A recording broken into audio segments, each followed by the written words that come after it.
where we took off from today. Now, Navy Pier wasn't really much of anything up until about 1996 or so. It was just sort of this big blank area of land, and there wasn't much here. We had a ballroom, we had this area at the front, not much else was here. Then Mayor Daley came out, he surveyed what we had, and he thought we could transform this place into almost a theme park of sorts, a place where tourists could come, where Chicagoans could come. We have all these attractions, just a great place to come and have fun. And so eventually we installed Sea Dog again in 1996, so arguably you are sitting on a piece of history at the moment, because this is, as I said, arguably the oldest attraction we have here on the pier today.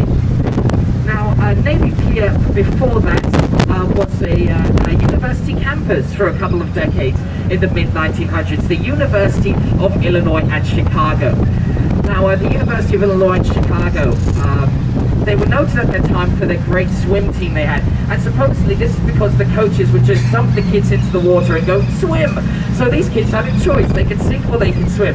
Kids decide to swim, and these waters can get incredibly cold. I don't know how they were allowed to do this. Waters can get incredibly cold, and the currents, while not very strong, are going to be stronger than that of a regulated pool. But what this meant, though, is that when these kids went to another school's pool for a competition, they would just dominate the proceedings because they were trained in such extreme temperatures and conditions. And so what this means, really, is that, you know, these kids became almost super swimmers, in a way, if you will.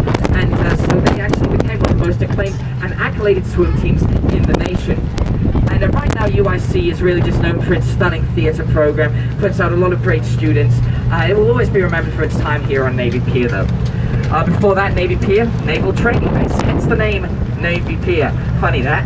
And you know, it was actually a training facility during